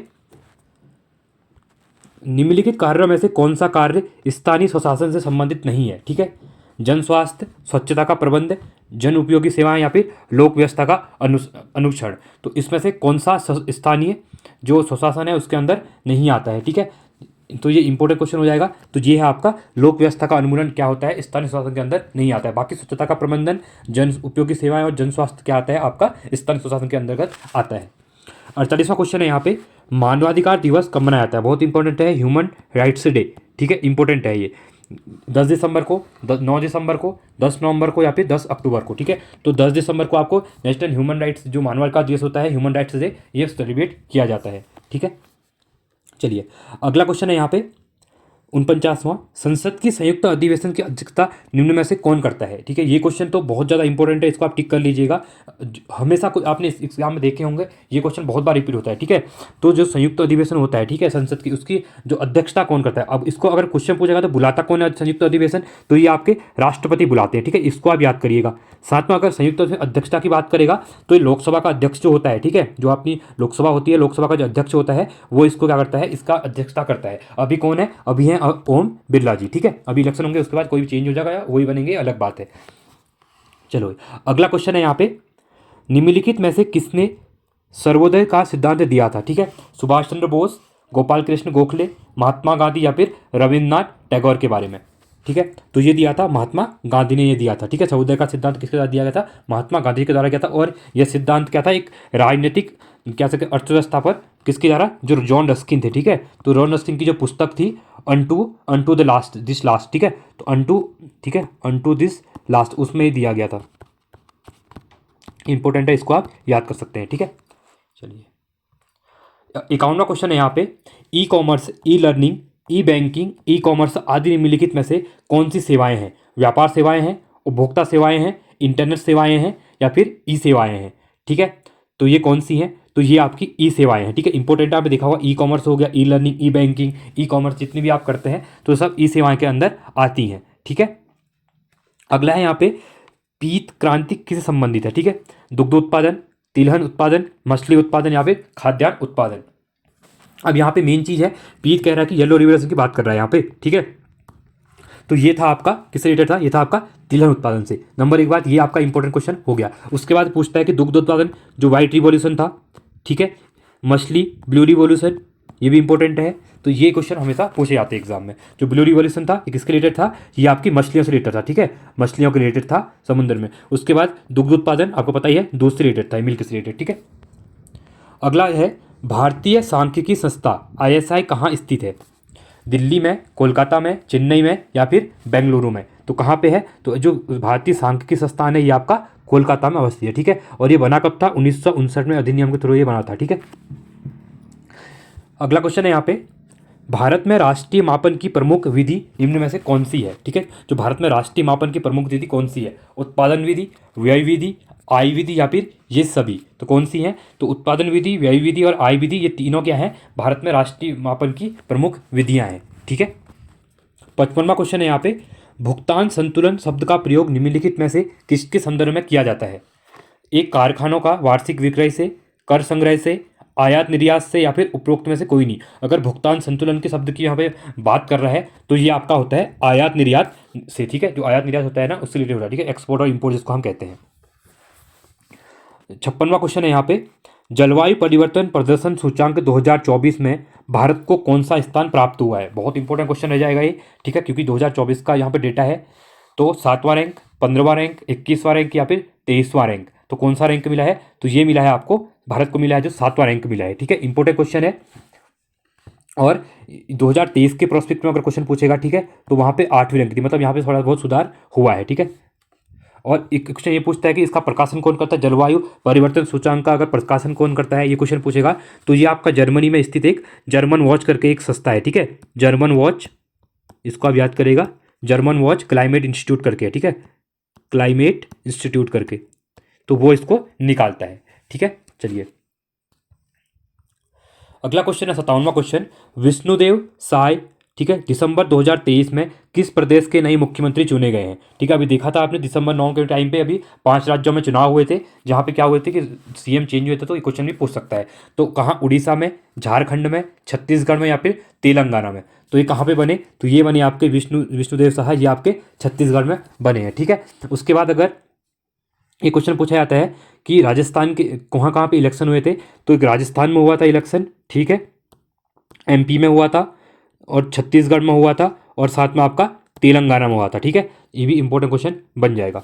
चलिए अगला क्वेश्चन है यहाँ पे 58वां क्वेश्चन, निम्नलिखित में से कौन सा महासागर एक ओर एशिया को तथा दूसरी ओर उत्तर अमेरिका महाद्वीप को स्पर्श करता है? अब देखिए, अगर आपने मैप नहीं देखा है, आपको मैप की जानकारी नहीं है, तो आप इस क्वेश्चन में कुछ नहीं कर सकते हैं, ठीक है। इसको रट के भी कुछ फायदा नहीं होता है, क्वेश्चन कुछ भी पूछ सकता है, ठीक है।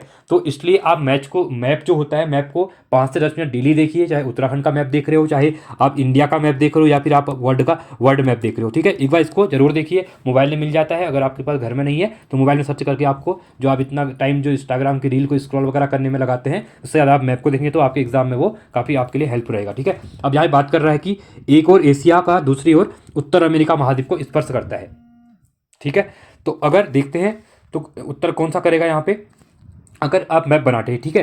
तो सिंपली अगर मैप बनाते हैं तो देखिए यहाँ पे बोल रहा है कि एक और एशिया, अगर एशिया से कौन सा स्टार्ट, इधर साइड देखेंगे आप चाइना के यहाँ, ठीक है, इस साइड में, तो यहाँ आपका लगता है प्रशांत महासागर, ठीक है। और दूसरी ओर बोल रहा है उत्तर अमेरिका, और इधर साइड आपका उत्तर अमेरिका पड़ता है, तो यही यहाँ पे प्रशांत महासागर इसको टच करता है। तो ऑप्शन नंबर बी हमारा यहाँ पे राइट हो जाएगा। आपका ये वाला यूरोप हो जाएगा बीच में, ये वाला अफ्रीका हो जाएगा, और ये इंडिया हो गया, ये आपका चाइना वाला रीजन, ये आपका ऑस्ट्रेलिया हो गया, ठीक है। तो ये वाला रीजन बात कर रहे हैं हम, ये वाला रीजन की, तो ये वाला कौन सा हो जाएगा अपना, ये हो जाएगा आपका प्रशांत महासागर, जिसको पैसिफिक ओशियन कहते हैं और सबसे बड़ा ओशियन है, ठीक है। 59वां है, ओलंपिक दिवस किस तिथि को मनाया जाता है? 21 जून, 22 जून, 23 जून या फिर 24 जून को, ठीक है। डे जितने भी हैं आप एक बार गो थ्रो कर लीजिएगा इनको, ये इंपॉर्टेंट हो जाते हैं, ठीक है। ये क्वेश्चन इसलिए पूछे जाते हैं। तो आपका जो ओलंपिक दिवस होता है ये आपका 23 जून को मनाया जाता है, ठीक है। और पहला ओलंपिक दिवस कब सेलिब्रेट किया गया था? 23 जून 1948 को सेलिब्रेट किया गया था, ठीक है। कभी कभी डेट भी पूछ लेता है। चलिए अगला क्वेश्चन है 60वां क्वेश्चन। अब यहाँ पे हमको संस्थान दिए हुए हैं और उनके मुख्यालय दिए हुए हैं, ठीक है। तो अब यहाँ पे हम क्या करना है, इनको मैच करना है। यहाँ पे देखिए, अगर अंतर्राष्ट्रीय न्यायालय, ठीक है, इंटरनेशनल कोर्ट ऑफ जस्टिस, एक बहुत इंपॉर्टेंट क्वेश्चन है, ठीक है, इंटरनेशनल जस्टिस के बारे में, क्योंकि जितने भी जो कहीं भी सॉल्व नहीं होते केस यहाँ पे जाते हैं वो, और यहाँ पे ये जो है आपका, इसका मुख्यालय जो हेडक्वार्टर है ये द हेग में है, ठीक है। हेग कहाँ पड़ता है आपका? नीदरलैंड में है, ठीक है। चलिए अगला क्वेश्चन जो है, अगर इसका वो पूछेगा कब बना, तो 1945 से बना हुआ है, ठीक है। संयुक्त राष्ट्र सुरक्षा परिषद, यूएनएससी, बहुत इंपॉर्टेंट है, यूनाइटेड नेशन सिक्योरिटी काउंसिल, ठीक है। इसमें लिए हर साल 2 मेंबर क्या होते हैं, 2 साल के लिए यहाँ अपॉइंट होते हैं, ठीक है। तो ये कहाँ पे है? ये आपका न्यूयॉर्क यूएसए में है, ये भी काफ़ी इंपॉर्टेंट है, ठीक है। इसके बाद है आपका संयुक्त राष्ट्र, ठीक है, संयुक्त राष्ट्र शरणार्थी उच्चायुक्त कार्यालय यूएनएचएसआरसी, तो इसका हेडक्वार्टर कहाँ है आपका? जेनेवा स्विट्जरलैंड में है, ठीक है। उसके बाद काफ़ी इंपॉर्टेंट है आपका यूनेस्को, ठीक है। यूनेस्को इंपॉर्टेंट है, हो जाता है क्योंकि न्यूज़ के बारे में एग्जाम में पूछा भी जाता है, ठीक है, बहुत बार।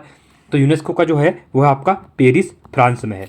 तो 1, 2, 4 और 3, ठीक है। तो ऑप्शन नंबर हमारा यहाँ पे सी क्या हो जाएगा? राइट हो जाएगा, ठीक है। तो अब ये थे हमारे जीएस के क्वेश्चन। अब करेंगे हम उत्तराखंड के क्वेश्चन भाग 3 में, जिसमें हम 40 क्वेश्चन क्या करेंगे, उत्तराखंड के यहाँ पे डिस्कस करेंगे, ठीक है। अगर आपको वीडियो अच्छी लगे तो वीडियो को लाइक कीजिए। आप लोग वीडियो को देखते हैं बट वीडियो को लाइक कम करते हैं, ठीक है। तो थोड़ा वीडियो को लाइक कीजिए, जिससे हमें भी क्या मिलता है? मोटिवेशन मिलता है। चलिए 61वां क्वेश्चन है यहाँ पे, किस ताल से भिलंगना नदी की सहायक नदी दूधगंगा का उद्गम होता है? सहस्त्रताल, बैनीताल, मसूर ताल या फिर विष्णु ताल से? तो कहाँ से होता है? तो ये होता है आपका मंसूर ताल से होता है, ठीक है। अगला है, चमोली जनपद में स्कीइंग के लिए प्रसिद्ध बुग्याल कौन सा है? बगजी बुग्याल, द्यारा बुग्याल, ओली बुग्याल या फिर वैदनी बुग्याल, ठीक है। तो ओली बुग्याल आपने इसके बारे में सुना होगा, बहुत बार इंपॉर्टेंट हो जाता है न्यूज़ में, ठीक है। और चमोली जैसे आप अगर जोशीमठ साइड जाते हैं तो वहाँ पे ये पड़ता है आपका, ठीक है। चलिए अगला क्वेश्चन है, शिवालिक पहाड़ियों के निचले ढालों पर मुख्यतः कौन सी मृदा पाई जाती है? क्वार्ट्ज मृदा, दोमट मृदा, लाल मृदा या फिर छिछली मृदा, ठीक है। तो कौन सी सॉइल यहाँ पे मिलती है? शिवालिक पहाड़ियों के निचले ढालों पे कौन सी सॉइल मिलती है, ये कह रहा है, ठीक है। तो आपकी जो दोमट सॉइल है, ठीक है, दोमट मृदा जिसको कहते हैं, तो ये मिलती है आपकी। इंपॉर्टेंट क्वेश्चन है ये भी, ठीक है। अगला है, उत्तराखंड के किस हिमालयी क्षेत्र में वर्षा काल में सर्वाधिक वर्षा होती है? उच्च हिमालय में, बाहरी हिमालय में, आंतरिक हिमालय में या इनमें से कहीं पे नहीं, ठीक है। तो इंपॉर्टेंट क्वेश्चन है, जो बाहरी हिमालय है वहाँ पे क्या होती है? उत्तराखंड में सबसे ज़्यादा यहाँ पे बारिश होती है, ठीक है। और औसतन मानी जाती है उत्तराखंड में जो मानसून आता है वो 15 जून के बाद ही आता है, ठीक है, 15 जून के बाद आता है। और यहाँ पे कह सकते हैं 150 से लेके 200 mm तक क्या होती है? बारिश होती है यहाँ पे, ठीक है, सेंटीमीटर तक। 65वां क्वेश्चन है यहाँ पे, उत्तराखंड में सर्वाधिक विकास खंड वाला जिला कौन सा है? चंपावत, पौड़ी गढ़वाल, रुद्रप्रयाग या फिर टिहरी गढ़वाल, ठीक है। तो यहाँ पे सबसे ज़्यादा कौन सा है? ये आपका पौड़ी गढ़वाल है, जहाँ पे कितने हैं? 15 विकास खंड हैं। अगला है, उत्तराखंड में किस शासक को स्वर्ण युग के रूप से जाना जाता है? कुत्तुरी साम्राज्य, मगध साम्राज्य, कुणिज साम्राज्य या फिर गोरखा साम्राज्य को, ठीक है। तो तो ये आपका जो कत्यूरी साम्राज्य था उत्तराखंड में, इसको स्वर्ण युग काल के नाम से भी जाना जाता है। ठीक है, अगला क्वेश्चन है यहाँ पे, पुराणों में निम्न में से किस नदी को सप्त सामुद्रिक स्रोत में नहीं रखा गया है? ठीक है, नहीं रखा गया है, बोला गया है भागीरथी, अलकनंदा, गौरी गंगा या फिर मंदाकिनी। तो किसको नहीं रखा गया है? तो गौरी गंगा को इसके अंदर नहीं रखा गया है। ठीक है, अगला क्वेश्चन है यहाँ पे 68वां क्वेश्चन, 1857 ईस्वी में क्रांतिवीर नामक संगठन की स्थापना किसने की थी? श्रीदेव सुमन, हर्षदेव ओली, देव सिंह दानू या फिर कालू सिंह मेहरा ने। तो क्रांतिवीर संगठन की स्थापना जो फर्स्ट वॉर ऑफ इंडिपेंडेंस माना जाता है 1857 की जो क्रांति हुई थी, जो कालू सिंह मेहरा, ये कहाँ से थे? ये बिसंग क्षेत्र से थे। ठीक है, बिसंग क्षेत्र कहाँ? लोहाघाट चंपावत में। ठीक है, तो इनके द्वारा एक क्रांतिवीर संगठन, उत्तराखंड के पहले स्वतंत्रता संग्राम सेनानी भी इन्हीं को माना जाता है। ठीक है, काफ़ी इंपॉर्टेंट क्वेश्चन है। ठीक है, चलिए अगला क्वेश्चन है यहाँ पे, ब्रिटिशों ने गढ़वाल कुमाऊं में आधिपत्य स्थापित किया था। ठीक है, ब्रिटिशों ने कुमाऊं और गढ़वाल में 26 अप्रैल 1815, 27 अप्रैल 1815, 25 मार्च 1817 या इनमें से कोई नहीं। ठीक है, तो कब मिला था? तो ये मिला था 27 अप्रैल 1815 को इनके द्वारा यहाँ पे आधिपत्य जमा लिया था। कहाँ? गढ़वाल और कुमाऊं में। ठीक है, इस क्या हुआ यहाँ पे, जो बमसा थे, बमसा, इनको भगा के यहाँ से, जो गोरखा शासक थे, इनको भगा के यहाँ पे अंग्रेजों ने आधिपत्य कर लिया था। 70वां क्वेश्चन है, हरिद्वार में गुरुकुल के संस्थापक कौन थे? स्वामी दयानंद सरस्वती, स्वामी ब्रजानंद, लाला मुंशीराम या फिर स्वामी राम। ठीक है, तो कौन थे? तो ये थे आपके लाला मुंशीराम थे। ठीक है, अगला है, निम्न में से किस ताल में महात्मा गांधी की अस्थियां विसर्जित की गई हैं? ठीक है, चौड़ावाड़ी ताल, सहस्त्र ताल, वासुकी ताल या फिर यम ताल। तो कहाँ पे है? इंपॉर्टेंट क्वेश्चन है, पूछा जाता है एग्जाम में। तो जो चौड़ावाड़ी ताल है आपका, ठीक है, जो केदारनाथ के पास में, तो वहाँ पे ही क्या हुआ था, इनकी जो अस्थियां थी, ठीक है, उनको यहाँ पे विसर्जित किया गया है। ठीक है, 72वां क्वेश्चन है, टिहरी जल विद्युत परियोजना से सब कितने मेगावाट विद्युत का उत्पादन होता है? ठीक है, टिहरी हमेशा इंपॉर्टेंट क्वेश्चन बन जाता है टिहरी पर्सपेक्टिव में। ठीक है, तो यहाँ पे 3 है, देखिए। ठीक है, 1000 मेगावाट की एक है परियोजना, 1000 मेगावाट की दूसरी परियोजना है और 400 मेगावाट की एक परियोजना है। टोटल यहाँ पे आपकी 2400 मेगावाट की क्या है? कैपेसिटी है। ठीक है, तो ये आपका राइट हो जाएगा यहाँ पे। 73वां क्वेश्चन है, उत्तराखंड में अत्यधिक ढालू भूमि पर किस प्रकार की कृषि की जाती है? समोच्च कृषि, सीढ़ीदार कृषि, स्थानांतरित कृषि, स्थानांतशील कृषि या फिर इनमें से कोई नहीं।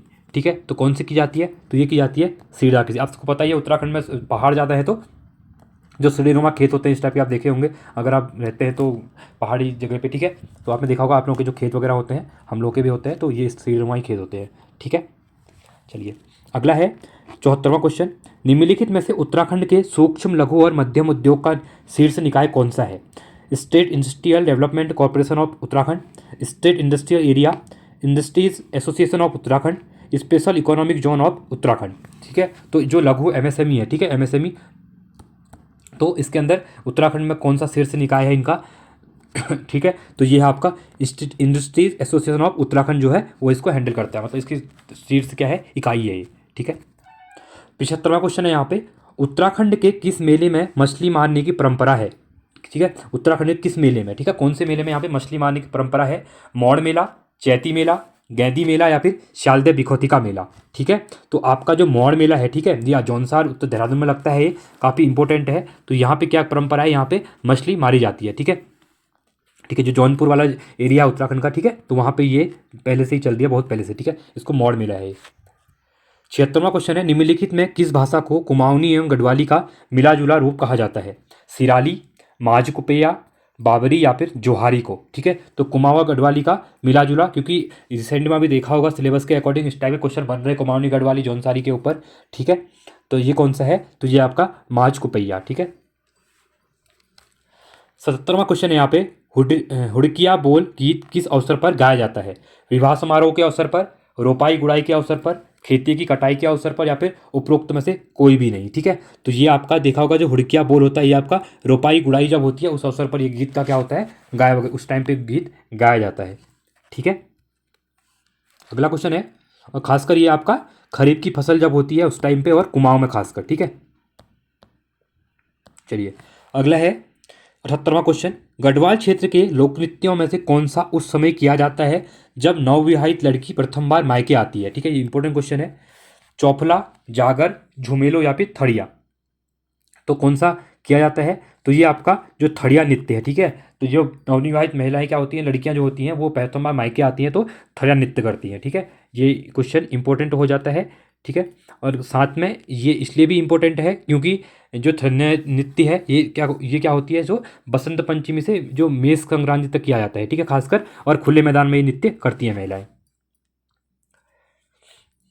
79वां क्वेश्चन है, भैरव दत्त धुलिया ने कर्मभूमि पत्र का प्रकाशन कब प्रारंभ किया था। क्वेश्चन पूछेगा कि कर्मभूमि पत्र का प्रकाशन किसने किया था, तो भैरव दत्त धुलिया ने किया था। कब किया था, 1929, 1932, 1935 या फिर 1939 में, ठीक है। तो कब किया गया था, तो ये किया गया था आपका 1939 में किया गया था, ठीक है। इंपॉर्टेंट है, इसको भी आप याद कर सकते हैं। 80 है क्वेश्चन, बोक्सा समाज की सबसे छोटी इकाई क्या है, कुल, परिवार, समुदाय या फिर ग्राम।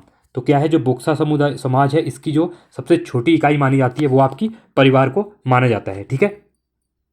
और ये जनजाति खासकर आप कह सकते हैं जो इनको मेहर बोक्सा, ठीक है, मेहर बोक्सा भी इनको कहा जाता है, मेहरिया मेहर कहा जाता है, ठीक है, देहरादून क्षेत्र में, ठीक है। और होने को ये कहाँ पे है, आपका नैनीताल में भी है, पौड़ी में भी है, ठीक है, सब जगह फैले हुए देहरादून के आसपास के में, ठीक है। और साथ खासकर क्वेश्चन पूछा जाता है कि उधम सिंह नगर में सबसे ज़्यादा कौन सी आबादी किस जनजाति की है, तो ये आप कह सकते हैं कि उधम सिंह नगर में होने को तो सबसे ज़्यादा मतलब बोक्सा है उधम सिंह नगर में, नहीं सॉरी थारू है, मतलब पॉपुलेशन वाइज, पर अगर फैलाव पूछा जाता है इनका, ठीक है, तो सबसे ज़्यादा इनका फैलाव पूछा जाता है तो आबादी के क्रम में, तो ये है आपका उधम सिंह किसी का है, बोक्साई का है, ठीक है। चलिए 81वां क्वेश्चन है, उत्तराखंड भाषा संस्थान की स्थापना किस वर्ष की गई थी, ठीक है। कब की गई थी, ये की गई थी आपकी 2008, 2009, 2010 या फिर 2011 में।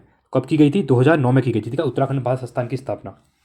82वां क्वेश्चन है यहाँ पे, उत्तराखंड में ग्रामीण क्षेत्र के प्रतिभाशाली विद्यार्थियों को गुणवत्तापूर्वक माध्यमिक शिक्षा अंग्रेजी माध्यम में उपलब्ध कराने के उद्देश्य से राज्य के प्रत्येक जिले में किस विद्यालय की स्थापना की गई है। बहुत ज़्यादा इंपॉर्टेंट क्वेश्चन है ये, ठीक है। राजीव गांधी नवोदय विद्यालय, संजीव गांधी नवोदय विद्यालय, उत्कृष्ट विद्यालय या फिर उपरोक्त में से कोई नहीं, ठीक है। इसका जो राइट आंसर है वो है उत्कृष्ट विद्यालय, ठीक है। उत्कृष्ट विद्यालय के अंदर क्या किया जा रहा है, इसके अंदर इस CBSE में क्या होगी, पढ़ाई होगी इंग्लिश मीडियम में, ठीक है।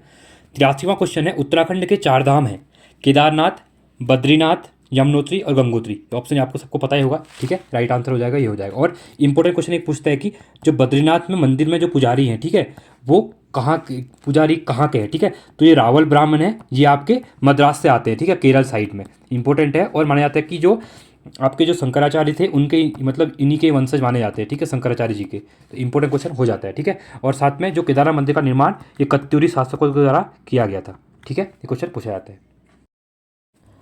अगला क्वेश्चन है यहाँ पे, घोड़ाखाल स्थित, ठीक है, घोड़ाखाल स्थित गोलू मंदिर का निर्माण किसने कराया था, रुद्रचंद, लक्ष्मीचंद, बाज बहादुर चंद या फिर इनमें से कोई नहीं, ठीक है। तो किसके द्वारा करवाया गया था, ये करवाया गया था बाज बहादुर के द्वारा करवाया गया था। 85वां है, भगवान शिव के 12 ज्योतिर्लिंगों में से एक स्थापित है, हरिद्वार में, ऋषिकेश में, बद्रीनाथ में या फिर केदारनाथ में, ठीक है। तो कहाँ पे है, ये आपका केदारनाथ, ठीक है। तो 12 ज्योतिर्लिंग जो पूरे भारत में उसमें से एक केदारनाथ है। 86वां क्वेश्चन है, निम्न में से कौन सा मंदिर रानीखेत के निकट अवस्थित है, कालिका मंदिर, कोटमाई मंदिर, होकारा मंदिर या फिर गोरामाई मंदिर, ठीक है। तो कौन सा है, तो ये है आपका होकारा देवी मंदिर। कहाँ पे आपका, रानीखेत के निकट में है, ठीक है। और रानीखेत को आपको पता ही है पर्यटन नगरी के नाम से भी जाना जाता है, ठीक है। चलिए अगला क्वेश्चन है यहाँ पे, निम्नलिखित में से कौन सा पर्यटन स्थल उत्तराखंड के चमोली में अवस्थित नहीं है बोला गया है, नरसिंह मंदिर, वसुंधरा प्रपात, हेमकुंड या फिर भागीरथी मंदिर, ठीक है।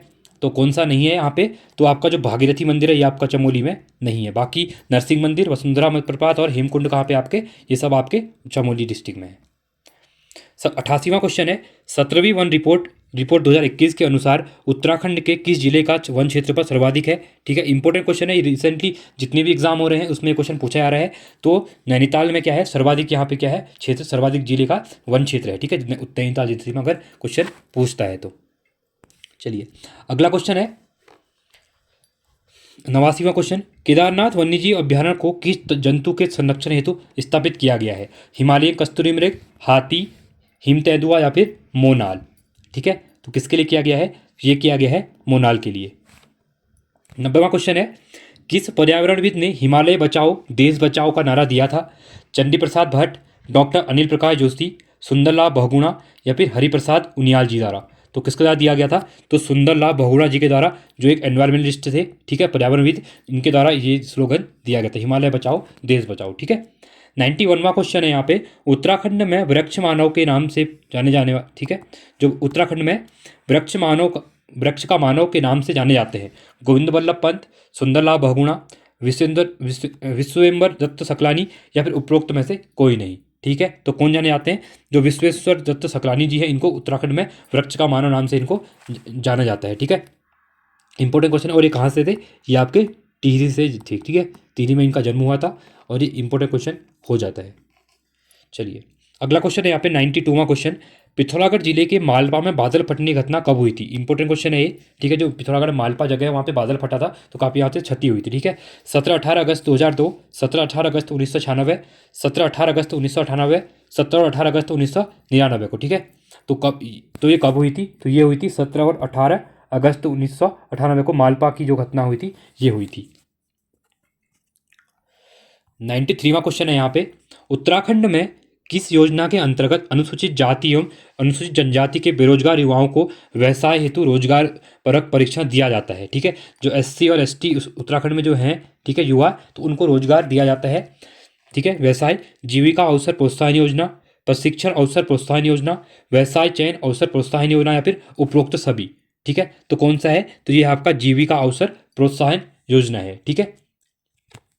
अगला है 94वां क्वेश्चन, गौरा देवी कन्या धन योजना के अंतर्गत उत्तराखंड सरकार लड़कियों के नाम पर गरीब परिवार को कितने रुपये देती है, ठीक है। 25,000, 50,000, 75,000 या फिर 1,00,000 रुपये, ठीक है। तो कितनी दी जाती है, तो ये दी जाती है आपकी 50,000 रुपये दी जाती है, ठीक है। 95वां क्वेश्चन है, वर्ष 2011 की जनगणना के अनुसार उत्तराखंड में न्यूनतम साक्षरता दर किस जिले में थी, ठीक है। अगर 2011 का अकॉर्डिंग पूछता है कि न्यूनतम साक्षरता दर किस जिले में है, तो ये कहाँ पे है, उत्तरकाशी में, टिहरी गढ़वाल में, हरिद्वार में, या फिर उधमसिंह नगर में, ठीक है। तो ये आपके उधमसिंह नगर में क्या है, सबसे कम न्यूनतम साक्षरता दर यहाँ पे मापी गई, ठीक है। और कितनी थी यहाँ पे, 73.1%, ठीक है। सबसे कम थी कहाँ पे, यहाँ पे। और सबसे अगर कुल पूछता है उत्तराखंड में कितनी थी, तो ये थी 78.82, ठीक है। ये डेटा डायरेक्टली पूछा गया, इसलिए मैं आपको यहाँ पे करवा रहा हूँ। और सबसे ज़्यादा कहाँ पे थी, तो देहरादून में थी, ये कितनी थी, 84.25 थी, ठीक है। चलिए अगला क्वेश्चन है यहाँ पे, उत्तराखंड सरकार ने वर्ष 2023-24 के बजट में शिक्षा पर अपने व्यय का कितना प्रतिशत आवंटित किया था, ठीक है। जो टोटल बजट था उत्तराखंड का 77,000 करोड़ रुपए का, ठीक है, 2023-24 का बता रहा हूँ मैं। तो उसमें कितने रुपए यहाँ पे दिया गया था, 16.6%, 15.6%, 19.6%, या फिर 21.6%। तो कितना दिया गया था, तो ये दिया गया था 16.6%। और अभी मैंने कल वीडियो अपलोड की है उत्तराखंड का जो बजट है 2024-25 के, अभी जो क्वेश्चन बनेंगे बजट से बनेंगे, जैसे इस टाइप से 2023-24 का बना है, यहाँ पे आपका 24-25 का बनेगा। आप जाके वीडियो देखिए, 40 मिनट की वो वीडियो है, आपके उसमें बजट पूरा कवर किया हुआ है, ठीक है। 89,000 करोड़ रुपये का बजट है इस बार, आप उसको जाके वीडियो को देखिए, और वहाँ पे फैक्ट है उनको देखिए, ठीक है। 97वां क्वेश्चन है, प्रधानमंत्री की आर्थिक सलाहकार परिषद की ओर से जारी सामाजिक प्रगति सूचांक report social progress index report में उत्तराखंड देश भर में किस स्थान पर रहा है, 5वें स्थान पे, 10वें स्थान पे, 15वें स्थान पे, या फिर 14वें स्थान पे, ठीक है। तो ये रहा है आपका 14वें स्थान पे रहा है कौन, उत्तराखंड, ठीक है, सामाजिक प्रगति सूचांक के में पूरे देश भर में, ठीक है। तो भारत की जो उत्तराखंड की जो रैंक है वो कितनी है, 14वीं रैंक है। अगला क्वेश्चन है यहाँ पे, उत्तराखंड के किस जिला प्रशासन को डिजिटल इंडिया पुरस्कार 2022 के 7वें संस्करण में सिल्वर मेडल प्रदान किया गया, देहरादून को, नैनीताल को, उत्तरकाशी को, या फिर रुद्रप्रयाग को। तो किसको दिया गया, तो ये दिया गया था आपका रुद्रप्रयाग को दिया गया था, ठीक है। इंपॉर्टेंट क्वेश्चन है, और नई दिल्ली में जो द्रौपदी मुर्मू जी हैं उनके द्वारा ये दिया गया यहाँ पे, ठीक है। अगला क्वेश्चन है यहाँ पे 99वां क्वेश्चन है, निम्नलिखित में से उत्तराखंड के किस सीमांत गांव को देश के प्रथम गांव के रूप में मान्यता दी गई है, ठीक है। जो इसको पहले भारत उत्तराखंड क्या कहते थे, लास्ट गांव कहा जाता था, अभी इसको पहला गांव कहा जाएगा, ठीक है। तो कौन सा है, गुंजी, गबियाण, ठीक है, माणा, या फिर नीति, ठीक है। जो माणा है आपका, ये पहले इसको लास्ट गांव की संज्ञा दी जाती थी, अब इसको पहले गांव की संज्ञा दी जाएगी, ठीक है। इंपॉर्टेंट क्वेश्चन बन जाएगा ये भी। चलिए अगला क्वेश्चन है यहाँ पे, अल का लास्ट क्वेश्चन हमारा, देवभूमि उत्तराखंड खेल रत्न पुरस्कार 2019-20 के लिए किस खिलाड़ी को प्रदान किया गया था, ठीक है। मानसी नेगी, परमजीत बिष्ट, लक्ष्य सेन, या फिर प्रतिभा थपड़ियाल को। तो किसको दिया गया था, तो ये दिया गया लक्ष्य सेन को दिया गया था, जो कि एक बैडमिंटन खिलाड़ी है, ठीक है। इंपॉर्टेंट, और ये अल्मोड़ा से बिलोंग करते हैं। ठीक है, ये इंपॉर्टेंट हो जाएगा, इसको आप याद करेगा। आई होप आपको वीडियो अच्छी लगी होगी। वीडियो अच्छी लगी तो वीडियो को लाइक कीजिए, चैनल को सब्सक्राइब कीजिए और जो वीडियो को दोस्तों के साथ अपने ग्रुप में शेयर कीजिए। ठीक है, मोस्ट ऑफ क्या करिए आप, पहली चीज़ वीडियो को लाइक करके जाइए, क्योंकि आपके लिए मेहनत से वीडियो बनाई जाती है, पर आप लोग वीडियो को लाइक नहीं करते, जिससे हमें मोटिवेशन नहीं मिलता है। ठीक है, और चैनल को सब्सक्राइब कीजिए और साथ ही टेलीग्राम चैनल को ज्वाइन करना मत भूलिए, क्योंकि यहाँ पे हम अपडेट डालते रहते हैं एग्जाम रिलेटेड। ठीक है, और साथ में आप एमसीक्यू सीरीज भी देख सकते हैं, उत्तराखंड की जो परीक्षा वाणी की एमसीक्यू सीरीज चल रही है, आप उसको भी देख सकते हैं। ठीक है, जो कि एग्जाम के लिए आपकी काफ़ी हेल्पफुल रहेगी। साथ में आप बजट की वीडियो देख सकते हैं, बजट की वीडियो डाली हुई है। ठीक है, उससे बजट से क्वेश्चन आते हैं 2024-25 का जो बजट है उत्तराखंड का। ठीक है, और करंट अफेयर, नेशनल और इंटरनेशनल करंट अफेयर भी हम करवा रहे हैं, आप वो भी जाके देख सकते हैं। ठीक है, चलिए तब तक के बने रहिए। Thanks for watching. Vande Mataram.